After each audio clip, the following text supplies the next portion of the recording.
to a draw. Who knows? But Mikey, I'm sure, will be trying to come back. But will the EWA officials let him? We'll just have to wait and see, Kenny. Yes, folks, anything can happen here in the EWA. And Mikey there, the agony clearly showing on his face. He's having trouble even getting up the steps to leave the building. And I just don't know how he can continue tonight, Ross. He can barely walk, let alone wrestle.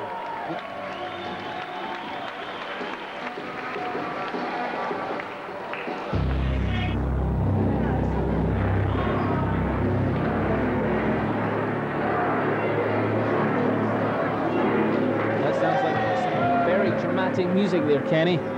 Yep, Gary Dowell just making his way to the ring here for what can only be Oh, Sabu. Gary Dowell is falling over there. Did you see that? Yes, I did, Ross.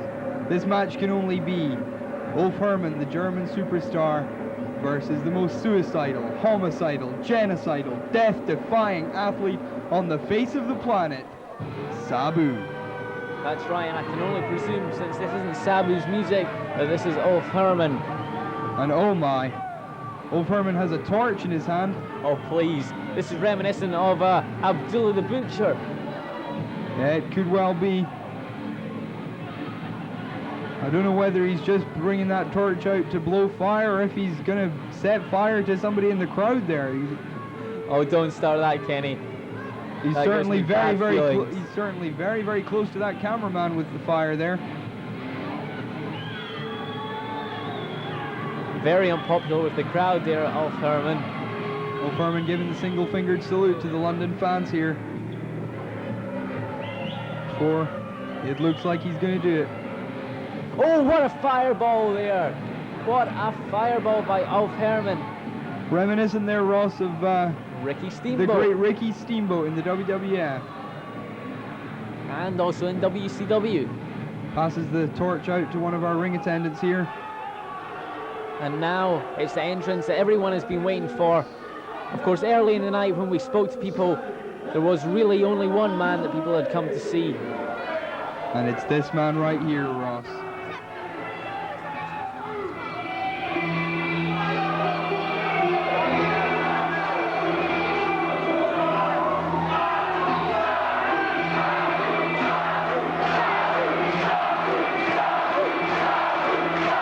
Crowd chants Sabu's name. I mean, what can I say, Kenny, about Sabu that just hasn't been said before? There's absolutely nothing. Everybody knows him, Ross. Everybody knows that face. Everybody knows that look. Everybody knows those scars. Indeed so, Ross. He's got his jaw taped up, of course, after that horrible incident in ECW a few weeks back when he did the triple jump moonsault onto a table. But unfortunately for him, the table was the wrong way up and his face went smashing into one of the legs of that table rather. He got up, he finished the match, and he's here tonight. He certainly is. And do you know how he fixed that injury, Kenny? He had terrible cuts in his mouth. He had lost a few teeth. Do you know how he sorted that injury out? Well, Ross, from what I hear, I don't know if it's true or not, but apparently he fixed the wound himself with super glue and masking tape. What kind of crazy man is this Sabu? How can you go into a match facing someone that treats their own body like that? I mean, how do you prepare for a match like this? I don't know if there is any way to prepare. I remember Shane Douglas in an interview once to us describing wrestling Sabu, and he said the best way to describe it was to rev your car up to 70 miles an hour and drive it straight into a brick wall. Well, that's fine and well, Kenny, but what happens if you've got another car coming at you from the other side of the brick wall, driving at 120 miles an hour?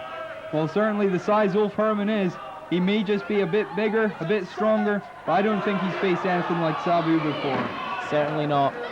It's going to be a great matchup. Two great athletes, both of whom are desperate for a win tonight. That's correct.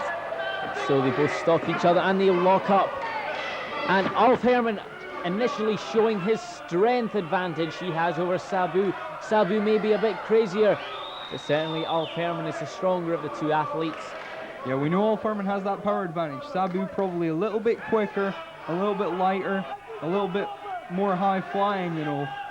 But Ulf, if he can use that power, use that bulk on Sabu, then you know he's got the victory in the bag. A couple of drop kicks there to the shin. Sabu is relentless. Send Ulf Herman out to the floor where he's taking a little breather.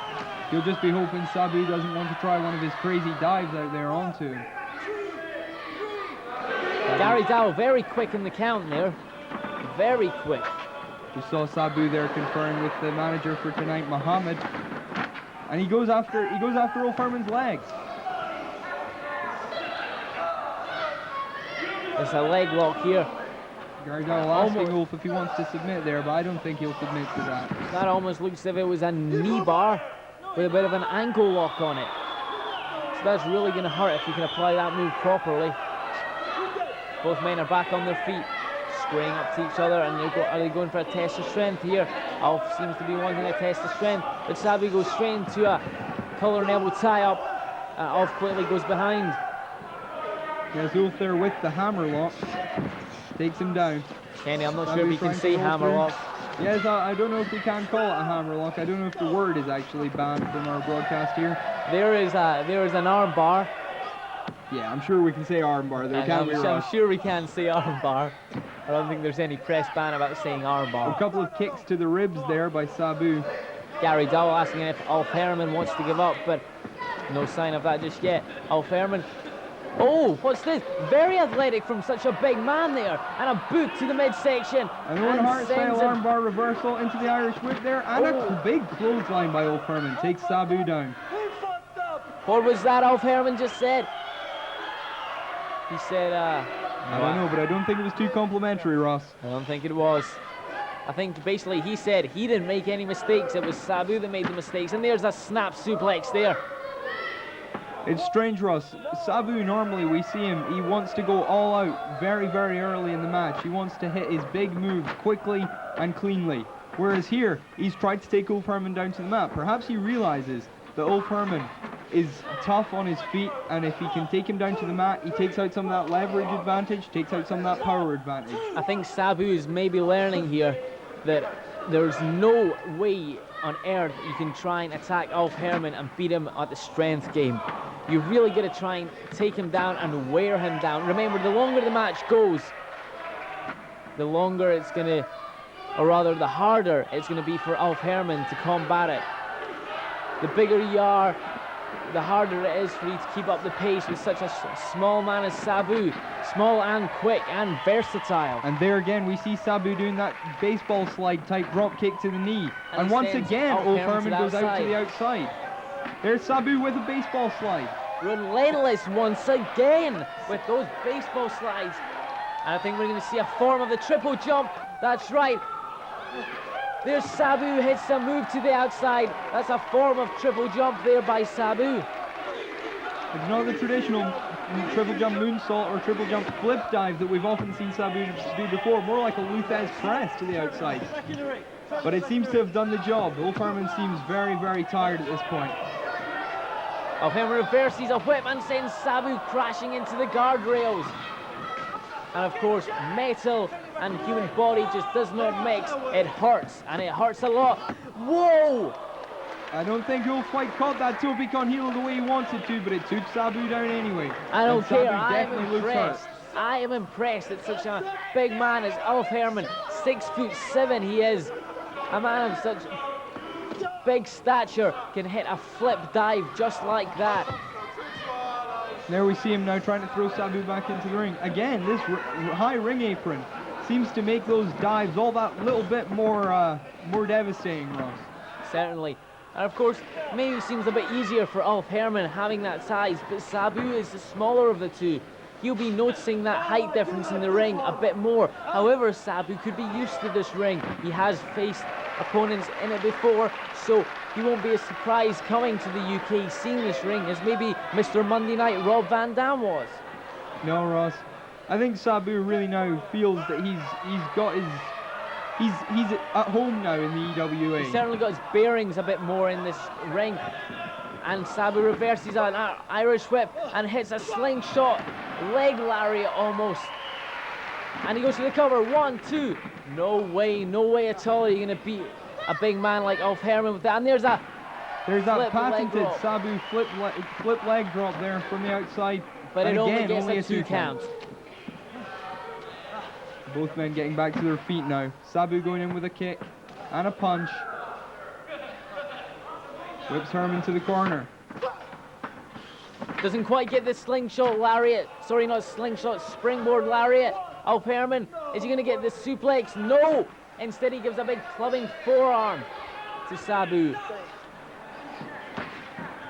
Ulf Herman sets Sabu up in the corner. Ooh! That's just under 300 pounds coming straight at you. Sabu's going to be feeling that. Ulf Herman picks up Sabu and slams him down. Ulf Herman goes to the turnbuckle. Ulf Herman now on the second rope. What's he going to do here? It's a headbutt. Ulf with a big headbutt. A big headbutt from the big German there. We talked about that car crash analogy with Sabu. I think that headbutt there, you have to look at it from Ulf Herman's point of view. That's got to feel like a freight train hitting Sabu. Certainly, Kenny. That's quite a good analogy there. Sabu is up, though. Seems to have a second burst of energy. Surely, yeah, this what I think it is. A Frankensteiner off the top rope by Sabu. And that's going to down Ulf Herman. And Sabu calls for the chair. Muhammad tossing the chair into the ring. This is what we've discussed earlier. It's the Sabu triple jump. He seemed to screw that up, but landed on his feet. Almost another injury there, landing on the chair. I don't think he messed up there, Ross. I think he just caught as he flipped power bomb out of the corner of his eye. He saw Ulf Herman getting up. 1, 2. Well, I think you may be right there. But Rob Van Dam's now at ringside. Rob Van Dam at ringside, distracting Ulf Herman. Lets Sabu throw the chair into Herman's face. What's this? Sabu going to the top with the chair now. Oh, this could be the super Arabian facebuster here. We've seen him do this many times. It's the atomic Arabian facebuster, Kenny. That's the atomic Arabian facebuster. 1, 2, 3, and Sabu downs Ulf Herman to go through into the next round. And Rob Van Dam hits the ring. That's right, Ross. Here comes Rob Van Dam, battering Ulf Herman. Fists and kicks all over the place. He throws Gary Dowell out of the way. Both men now. Oh no. This is it's Rolling Thunder! Rolling Thunder there by Sabu and Rob Van Dam. Sabu's going for the table. Sabu trying to bring a table into the ring. Here comes Michael Kovacs. I can just see Michael Kovacs coming in now. And he's stopped Sabu putting that table in the ring and chases Rob Van Dam out of the ring. Kovacs and I wonder if Van Dam have any comments for the camera. No, they just give their side. Yeah, as you were saying, Kovacs and Herman, the CWA counterparts, helping each other out. That was a great match, Ross, a great match. So now we have the semis up now. So there it is. Van Dam's going to meet Sabu, and Dirt Bike's going to meet Mikey. A very, very interesting set of semi-finals.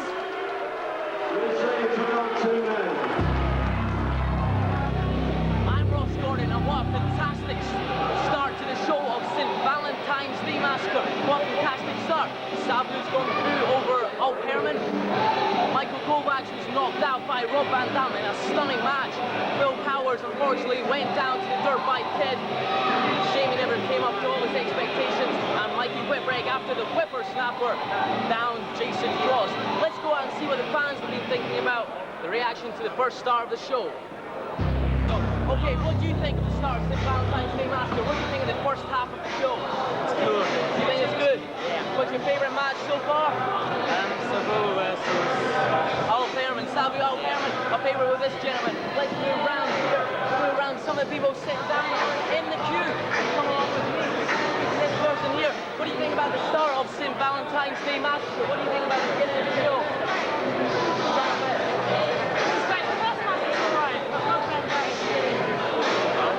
Big fan of Rob Van Dam there. Let's move along. What's your favourite match so far? Sabu versus Ulf Herman seems to be the crowd favourite at the moment. Let's speak to someone else. What's your favourite match from this show so far? definitely Van Dam's first match. That was great. A lot of good stuff. Van Dam versus Kovac, a favourite with Vice Editor Hulk Hogan, Matt Brannigan. Okay, here we have a couple of female fans. This is